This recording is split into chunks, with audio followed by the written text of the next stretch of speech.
Turning ordinary sand into a legendary sword sounds like something out of a fairy tale. Most people would think it's impossible. How could something as humble as grains of sand become a katana, one of the world's most celebrated blades? It feels like magic, but it's actually science and skill. Japanese swordsmiths have mastered this incredible transformation over centuries. Through patience and expertise, they take what nature gives and shape it into something extraordinary. The katana is proof that great things can come from the simplest beginnings. It is a journey from raw earth to razor-sharp steel. Each katana carries a story, not just of battles, but of the hands and minds that made it. The process is as impressive today as it was hundreds of years ago. Let's follow this journey, step by step, from sand all the way to sword. The secret starts with satetsu. That's the Japanese word for special iron sand. Not all sand is created equal. Satetsu is rich in iron but mixed with many impurities. It can be black, shiny, and heavy. Ancient swordsmiths searched riverbeds and mountains for the best satetsu they could find. This iron sand looks ordinary, but it hides the key ingredient for making steel. When you pick up a handful, it's hard to imagine it could ever become a weapon. But inside, there's iron mixed with other minerals. The challenge is to get the iron out, pure and ready for forging. Finding and collecting satetsu is just the beginning. The sand must be cleaned and prepared before it goes into the furnace. Swordsmiths have to know their materials deeply. The quality of the iron sand will shape the quality of the final blade. What makes satetsu special is not just its iron, but the right amount of carbon it can absorb. This balance is crucial for making sword steel. Too much or too little, and the blade will not be strong or sharp. Once the satetsu is ready, it goes into the tatara. The tatara is a traditional Japanese furnace, built from clay and sand. It's not a metal machine, but a simple ancient structure. Swordsmiths and their helpers pile iron, sand, and charcoal into the tatara, layer by layer.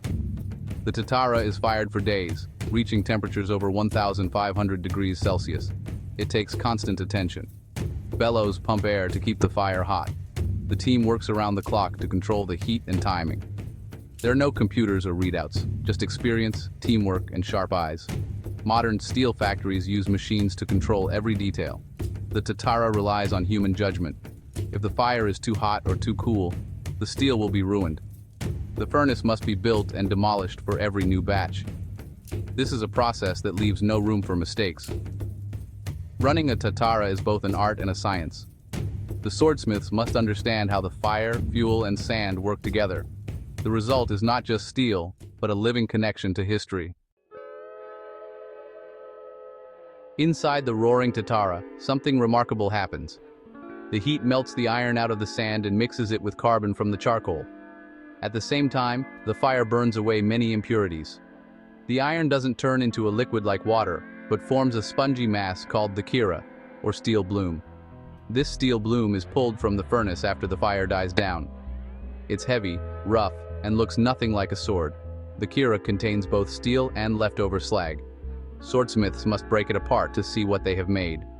Not all of the kira is good for making swords. Some parts are too brittle, others too soft. The swordsmiths judge the steel by its color, sound, and feel. They test it by breaking and examining the pieces. Only the best steel will become a katana. Getting steel from sand is not easy. It takes a skilled eye to know which parts to keep and which to discard. This is the first big test of the swordsmith's wisdom and patience. After breaking open the kira, swordsmiths sort the steel into categories. The best steel for swords is called tamahagane. It's bright, shiny, and has just the right level of carbon. Tamahagane actually means precious steel, and, well, it truly is precious. Only a small part of the kira is good enough. The swordsmith chooses different pieces for different parts of the blade. Harder steel goes to the edge for sharpness, while softer steel is used for the core, making the blade tough and flexible. This careful selection is really like choosing the heart of the sword. The rest of the steel, the stuff not good enough for swords, is used for tools or other items. Nothing is wasted. Swordsmiths believe in using every part of the material, respecting all the effort that went into making it. This step is all about experience. A master swordsmith trains for many years to know the difference between great steel and average steel. Their hands and eyes, honestly, are their best tools. Now comes the famous folding process. You often hear that a katana is folded thousands of times, but that's actually a myth. In reality, the steel is folded about 10 to 20 times. Each fold doubles the layers, so after 10 folds, there are already over 1,000 layers. Folding isn't about making the sword magical. It's a clever way to mix the carbon evenly and remove any leftover slag. Each time the steel is folded and hammered, it becomes stronger and more pure. The process also creates these beautiful patterns in the blade called hata. Folding takes real skill and timing. If the steel is folded too many times, it can become too soft. If not enough, it can stay brittle or weak. The swordsmith has to judge exactly when to stop. The folding process is really where tradition and practicality meet. Modern steel is already pure and doesn't need folding. But in ancient Japan, this was the best way to make strong and reliable steel. A katana is special because it is both sharp and tough. To do this, swordsmiths combine two types of steel. The harder, high-carbon steel forms the blade's edge. The softer, low-carbon steel makes up the inner core and sides. This balance gives the katana its famous properties. The swordsmith wraps the soft core steel inside the hard outer shell. This is done by heating, hammering, and shaping until the steels are welded together. The process must be perfect. If the steels do not bond, the blade will break. This combination is like having armor and flexibility at the same time. The hard edge holds a sharp point, while the soft core absorbs shock. It's a brilliant solution to a tough problem: how to make a blade that cuts well but doesn't snap. The katana's design is a result of both science and experience. It's one of the reasons why the sword is still admired today. The final steps give the katana its unique shape and look. The swordsmith coats the blade with a special clay mixture.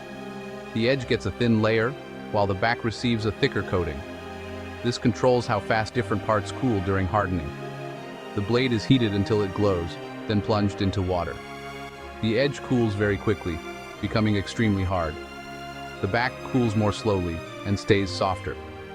This sudden change creates a curve in the blade and forms a wavy line called the hamen. The hamen is not just decoration. It shows the boundary between hard and soft steel.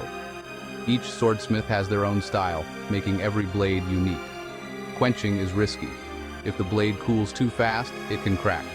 If too slow, it won't harden properly. This step takes nerves of steel and hands of experience. Underneath all the skill and tradition is some amazing science. Steel is iron mixed with a small amount of carbon. The amount of carbon changes how hard or soft the steel becomes. Too much carbon makes the blade brittle. Too little makes it weak. When the blade is heated and cooled quickly, the structure of the steel changes. The edge becomes a very hard crystal called martensite. The back stays softer and springier.